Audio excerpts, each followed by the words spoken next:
Él llegó con las manos sucias de tierra y un sombrero de paja raído que apenas dejaba ver sus ojos. Se presentó como Joaquín, el nuevo jardinero, en la lujosa mansión de Lomas de Chapultepec. Los demás empleados lo miraron con indiferencia, y la nueva señora de la casa, la elegante Brenda, ni siquiera levantó la vista de su teléfono. Lo que ella no sabía era que ese hombre con su mono azul desgastado y su postura encorvada era en realidad el dueño de todo lo que pisaba, don Alejandro Garza, un poderoso empresario de Monterrey. Don Alejandro, o ahora Joaquín, observó la escena desde el jardín. Vio a sus dos hijos gemelos, Mateo y Sofía, parados en un rincón del patio. Tenían la mirada triste, perdida, como dos pajaritos asustados en una jaula de oro. Brenda se acercó a ellos, no con el cariño de una madre, sino con la frialdad de un inspector. Les dijo algo en voz baja, con una sonrisa que no llegaba a sus ojos, y el pequeño Mateo se encogió, como si esperara un golpe. Joaquín apretó la pala que sostenía. La mansión, con sus muros altos y sus jardines impecables, escondía un secreto frío. Don Alejandro había fingido un viaje de negocios a Asia, un viaje largo e impostergable. Había visto una pequeña marca, un moretón en el brazo de su hija días antes, algo que Brenda justificó rápidamente como un accidente de niños. Pero el corazón de un padre no descansa, y la frialdad en el trato de su nueva esposa hacia sus hijos lo había llenado de una duda terrible. Así que allí estaba, disfrazado, podando sus propios rosales, sintiendo el calor del sol de la Ciudad de México en la nuca. Estaba allí para descubrir la verdad. Y mientras Brenda, con su vestido de diseñador, le ordenaba con desprecio que limpiara la entrada, nadie en esa casa, absolutamente nadie, imaginaba la tormenta que estaba a punto de desatarse. El verdadero patrón estaba en casa, y estaba observando cada movimiento, cada mirada de crueldad. Antes de continuar con esta emocionante historia, díganos en los comentarios desde qué parte de México o del mundo nos está escuchando. Queremos leer desde dónde nos acompaña en este relato de justicia y apariencias. La historia de Joaquín apenas comienza, y la verdad que descubrirá cambiará la vida de todos en esa mansión para siempre. La lealtad y la crueldad estaban a punto de mostrar sus verdaderos rostros. La mansión en Lomas de Chapultepec era un mundo en sí misma. El aire olía a pasto recién cortado y al cloro de la alberca reluciente, pero para Joaquín olía a tensión. Mientras él se dedicaba a sus labores en el jardín principal, bajo la sombra de un ahuehuete, podía ver la vida interna de la casa. Podía ver el lujo, pero también el miedo. Sus manos, acostumbradas a firmar contratos multimillonarios en Monterrey, ahora estaban cubiertas de tierra, sintiendo el filo de las hierbas. Sus hijos, Mateo y Sofía, eran sombras en su propia casa, dos pequeños con los ojos llenos de una tristeza que no correspondía a su edad.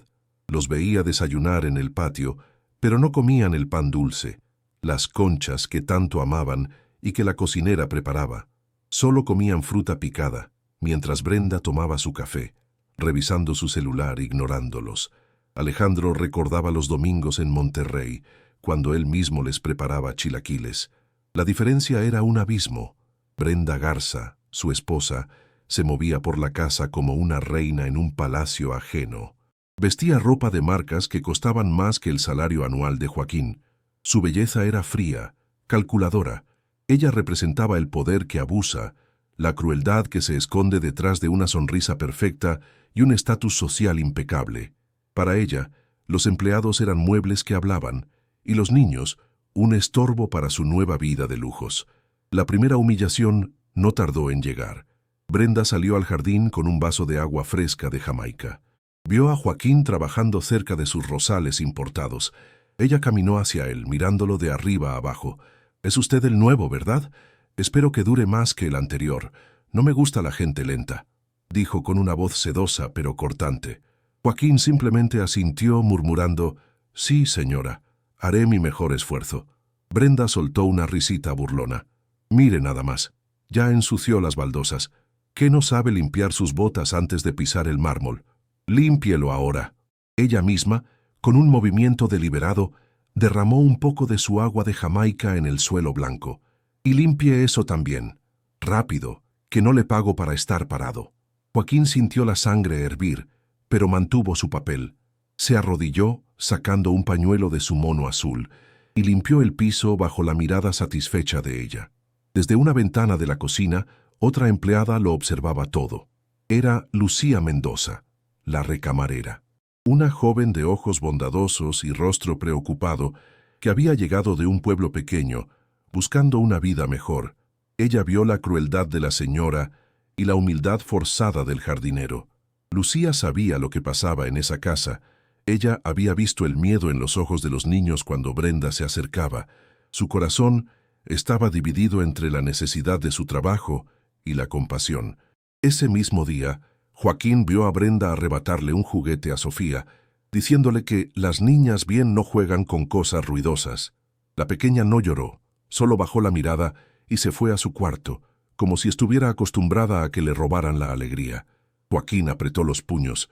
Esta era la injusticia que había venido a buscar. ¿Y usted qué habría hecho en su lugar? Cuéntemelo en los comentarios. Queremos saber su opinión. Ver a sus propios hijos tratados así, sin poder revelar quién era. La prueba apenas comenzaba. Lo que estaba en juego era mucho más que unos modales fríos. Don Alejandro, ahora Joaquín, se dio cuenta de que no se trataba de indiferencia, se trataba de una crueldad deliberada. Estaba en juego la seguridad de Mateo y Sofía, su bienestar físico y sobre todo su espíritu, que se estaba apagando día tras día bajo el techo de su propia casa. Cada risa burlona de Brenda, cada orden áspera, era un pequeño corte en el alma de sus hijos. La urgencia se hizo palpable esa misma tarde. Joaquín estaba podando unos arbustos cerca de la biblioteca cuando escuchó la voz de Brenda, dura como el acero. Si vuelvo a escuchar que preguntan por su padre, se quedarán sin cenar. ¿Entendieron? Él está muy ocupado haciendo dinero para ustedes, no tiene tiempo para sus tonterías. Los gemelos solo murmuraron un sí, señora, casi inaudible. Alejandro sintió un nudo en la garganta. Ella estaba usando su ausencia, su supuesta ausencia, como un arma contra ellos. Para Lucía, la recamarera, las apuestas también eran altas. Ella era el único sustento de su madre enferma en su pueblo de Oaxaca. Perder ese trabajo significaba la ruina. Había visto a Brenda despedir a una cocinera por ponerle demasiada sal a la sopa. Lucía temblaba cada vez que la señora le hablaba, pero su corazón se partía en dos al ver a Mateo y Sofía. Ayudarlos significaba arriesgarlo todo, su chamba, su futuro.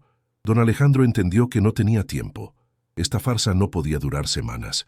Cada día que pasaba bajo el disfraz de Joaquín era un día más de sufrimiento para sus hijos. La prueba concreta que había venido a buscar ya no era una opción, era una necesidad desesperada. Necesitaba ver el acto final de crueldad, el momento irrefutable que le permitiera actuar sin dudas y con toda la fuerza de la ley y su poder. El drama se intensificó. La mansión de Lomas de Chapultepec, con todo su lujo, se había convertido en un campo de batalla silencioso. De un lado, una madrastra cruel y calculadora. Del otro, dos niños asustados y una empleada aterrorizada. Y en medio, un padre y patrón disfrazado contando los minutos, esperando el momento de la verdad, luchando por contener la furia que ardía bajo su humilde disfraz de jardinero. La tensión en la mansión se podía cortar con un cuchillo. Un par de días después, durante el almuerzo en el patio, ocurrió el incidente que Joaquín temía. Mateo, al intentar alcanzar una jarra de agua de limón, tropezó y derramó el líquido sobre el costoso tapete que Brenda había traído de un viaje. El silencio fue inmediato. Los ojos de Sofía se abrieron con pavor. Brenda se levantó lentamente, su rostro una máscara de furia contenida. «Inútil», siseó Brenda, su voz baja y peligrosa. «Mira lo que hiciste. ¿Sabes cuánto cuesta esto? Cuesta más de lo que tu padre jamás ganará podando jardines». Agarró al pequeño Mateo por el brazo, con una fuerza que lo hizo gemir de dolor. «Tú y tu hermana se van a su cuarto, ahora, y se quedarán encerrados hasta que yo diga». Los arrastró por el pasillo, ignorando sus sollozos silenciosos. Joaquín, que estaba regando las bugambilias a pocos metros, fue testigo de todo. Vio la puerta del cuarto de los niños cerrarse con un golpe seco. Escuchó el sonido inconfundible de la llave girando en la cerradura desde afuera. Sintió cómo la rabia le subía por el pecho, una ola caliente que tuvo que tragar. Apretaba tanto las tijeras de podar que sus nudillos se pusieron blancos bajo la tierra.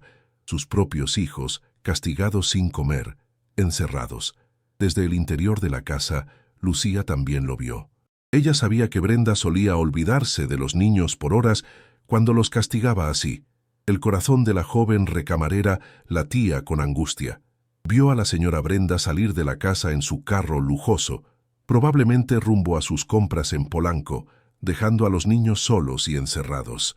Lucía miró hacia el jardín y sus ojos se encontraron con los de Joaquín. Vio en ellos una tristeza profunda, una preocupación que no era la de un simple jardinero. Lucía tomó una decisión. Esperó a que la casa estuviera en completo silencio y corrió a la cocina.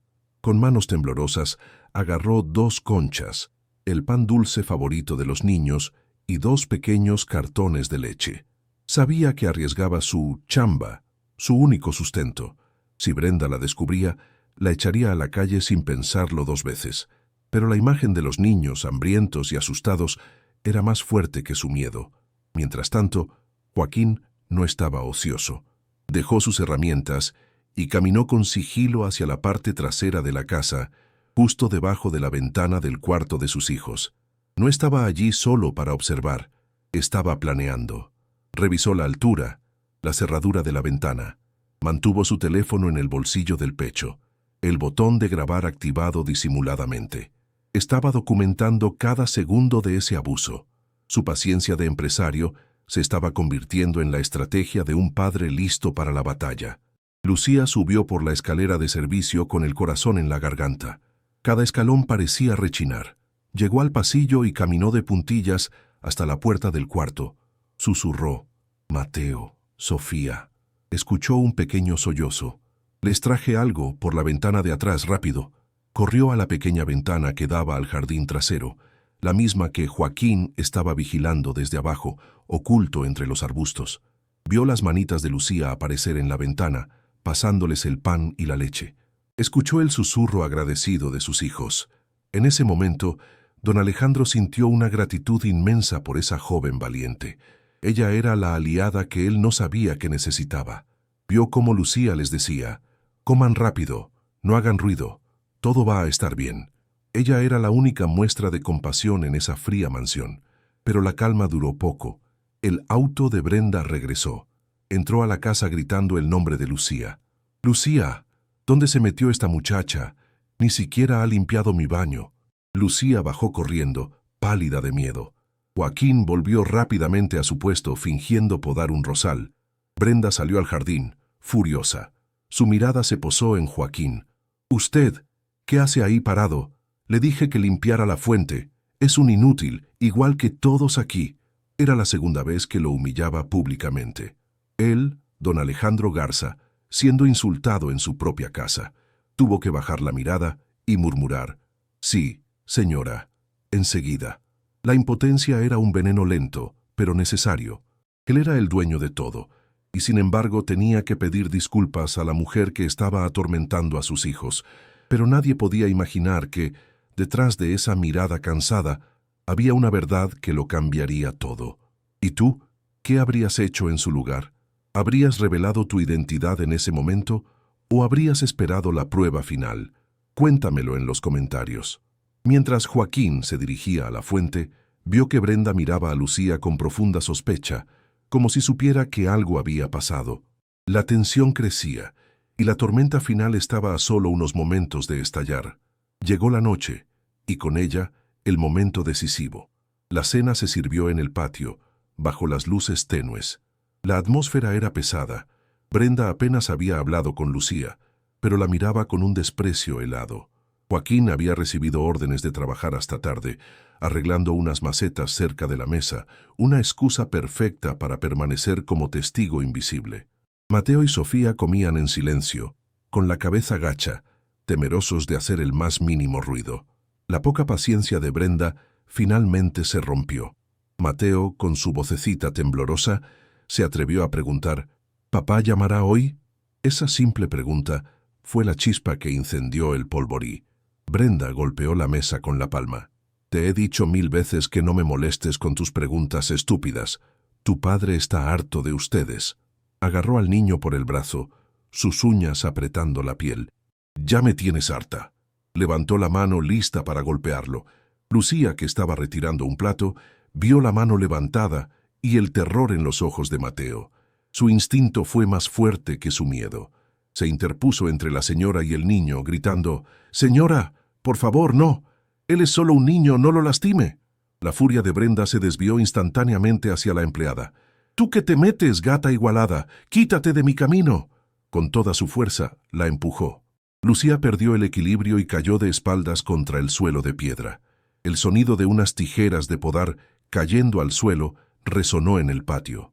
Antes de que Brenda pudiera volver su atención a Mateo, una mano callosa, cubierta de tierra, se cerró sobre su muñeca con la fuerza de una trampa de acero. Joaquín estaba de pie junto a ella. Ya no estaba encorvado. Su espalda estaba recta y sus ojos, antes ocultos por el sombrero, la miraban con una frialdad que helaba la sangre. Brenda intentó soltarse. Su rostro una mezcla de sorpresa y rabia. «¿Qué te pasa, imbécil? Suéltame o te echo a la calle ahora mismo». Pero Joaquín no la soltó. Con su otra mano se quitó lentamente el sombrero de paja raído, revelando el rostro inconfundible de don Alejandro Garza. Su voz, ahora profunda y llena de autoridad, cortó el silencio. «Nunca vuelvas a tocar a mis hijos». Brenda palideció. «Alejandro, ¿qué significa esto? ¿Es una broma?». Su voz temblaba. «No es ninguna broma, Brenda», respondió él, su calma más aterradora que cualquier grito. Metió la mano en el bolsillo de su mono azul y sacó su teléfono. Le mostró la pantalla. Estaba grabando. «He estado aquí por días, Brenda. He visto todo. He grabado cada insulto, cada amenaza y cada vez que encerraste a mis hijos. La prueba era irrefutable. El video en el teléfono era la evidencia de su crueldad». En ese momento, Mateo y Sofía, que habían estado paralizados por el miedo, finalmente lo reconocieron. «¡Papá!», gritaron al unísono, corriendo hacia él, abrazando sus piernas cubiertas de tierra. «¡Papá! ¡Volviste!». Lloraban, pero esta vez eran lágrimas de alivio. Los otros empleados, atraídos por los gritos, miraban desde la puerta de la cocina boquiabiertos. «Es el patrón. Es don Alejandro», susurró la cocinera. Brenda retrocedió, su rostro descompuesto por el pánico. La mujer arrogante había desaparecido, reemplazada por una figura patética que temblaba. Vio a su esposo, a los niños aferrados a él, a Lucía levantándose del suelo con dignidad y a los empleados que ahora la miraban con desprecio. Había caído en su propia trampa. Lo que viene te va a sorprender. Así que deja tu like y suscríbete para no perderte ninguna historia. La justicia por fin iba a llegar a esa casa. Don Alejandro Garza levantó a sus hijos, abrazándolos con fuerza contra su pecho, su mono de trabajo sucio contrastando con la ropa limpia de los pequeños. Sus ojos no se apartaron de Brenda, quien intentaba desesperadamente encontrar una excusa. «Alejandro, mi amor, yo no sabía. Estaba tratando de educarlos, son muy rebeldes. Esa sirvienta los malcría», señaló a Lucía, intentando desviar la culpa. «Silencio», ordenó Alejandro. Su voz retumbó en el patio, la voz del empresario, del patrón, del padre que había visto demasiado. Se acercó a Lucía y le ofreció la mano para ayudarla a terminar de levantarse. «¿Estás bien, Lucía?». Ella asintió, lágrimas de asombro y gratitud corriendo por sus mejillas. «Gracias, señor patrón». Alejandro asintió, reconociendo su valor. «No, Lucía, gracias a ti, por mostrar la compasión que a otros les falta». Luego se volvió hacia Brenda. La máscara de víctima no le duró. «Tú no estabas educando, estabas abusando. Creíste que, por casarte conmigo, tenías derecho a destruir lo que más amo». Se dirigió a los dos guardias de seguridad que habían llegado corriendo, atraídos por la conmoción y que ahora estaban paralizados al ver a su verdadero jefe vestido de jardinero. «Ramírez, Martínez, esta mujer ya no es mi esposa y ya no es bienvenida en esta casa». La transformación de Brenda fue instantánea. Del pánico pasó a la súplica patética. «No, Alejandro, por favor, no puedes hacerme esto. ¿A dónde iré? Te amo». Intentó acercarse, pero él levantó una mano. «Tú no sabes lo que es el amor. Has confundido el dinero con el respeto y la crueldad con la autoridad. Lo que vi aquí, encerrar a mis hijos, negarles comida, humillar a Lucía, eso no tiene perdón. Sáquenla, ordenó Alejandro a los guardias. Ahora, Brenda se resistió, gritando insultos. No pueden tocarme, soy la señora Garza. Pero los guardias, viendo la mirada de acero de su jefe y entendiendo la situación, la tomaron firmemente por los brazos. Suéltenme. Te vas a arrepentir, Alejandro. Te quitaré todo. La arrastraron por el patio, su vestido de diseñador arrastrándose por el suelo que Joaquín había limpiado. Los demás empleados observaban la escena con una mezcla de shock y justicia silenciosa. Vieron a la mujer que los había humillado durante meses ser escoltada fuera de la propiedad como una criminal, gritando amenazas vacías. El jardinero que habían despreciado esa misma mañana era su verdadero patrón, un hombre dispuesto a ensuciarse las manos para proteger a su familia. Don Alejandro se quedó en el patio abrazando a Mateo y Sofía, quienes por primera vez en mucho tiempo se sentían seguros. Vio cómo la puerta principal se cerraba detrás de Brenda. La farsa había terminado. El silencio que cayó sobre la mansión ya no era de miedo, era de paz. La justicia había sido restaurada, no por un juez, sino por un padre que se disfrazó de humilde para descubrir la verdad. Pasaron unas semanas. El sol brillaba en el jardín de Lomas de Chapultepec, pero el ambiente era completamente diferente. Don Alejandro Garza, ahora vistiendo su propia ropa, jugaba en el césped con Mateo y Sofía. Sus risas, antes apagadas, ahora resonaban con alegría por todo el patio. Había despedido a los guardias que no habían notado nada y reorganizado al personal, asegurándose de que la casa fuera un hogar y no una prisión. Lucía Mendoza se acercó a ellos, llevando una bandeja de plata con 3 vasos de limonada fresca y unas conchas recién horneadas. Ya no llevaba el uniforme de recamarera. Don Alejandro la había ascendido a administradora de la casa, la guardiana del bienestar de sus hijos, un puesto de total confianza. Ella sonrió al ver a los niños correr hacia su padre, libres y felices. Don Alejandro tomó un vaso y la miró con profundo respeto. Lucía, nunca tendré cómo pagarte tu valentía. Arriesgaste tu chamba por mis hijos, por hacer lo correcto. Lucía bajó la mirada conmovida. Solo hice lo que mi corazón me dijo, don Alejandro. Ellos son buenos niños. Él asintió. Y tú eres una buena persona. Eso vale más que todo el dinero de Monterrey. El respeto mutuo entre ellos había nacido de la compasión compartida en los momentos más oscuros. En cuanto a Brenda, los abogados de don Alejandro se encargaron de todo. Con las grabaciones y el testimonio de Lucía, el divorcio fue rápido. Ella perdió todo derecho a la fortuna de los Garza, expuesta por su propia crueldad. Ese día, en esa mansión, todos aprendieron una lección imborrable. Las apariencias engañan profundamente, y aquellos que juzgan a los demás por su posición social o su ropa desgastada, a menudo esconden la peor clase de pobreza, la pobreza de carácter. La verdadera riqueza de una persona no se mide por lo que muestra en sus cuentas bancarias o en las marcas que viste, sino por la compasión que guarda en su corazón y la justicia que defiende. El jardinero Joaquín les había enseñado que la humildad puede ser el disfraz de un rey y que un padre hará cualquier cosa para proteger a los suyos. ¿Y tú? ¿Qué enseñanza te deja esta historia? Escríbelo en los comentarios. Quiero leer tu reflexión. Si esta historia tocó tu corazón y te hizo pensar, compártela con alguien que también necesite escuchar este mensaje de humildad y justicia. Queremos que estas historias lleguen a todos los rincones del mundo.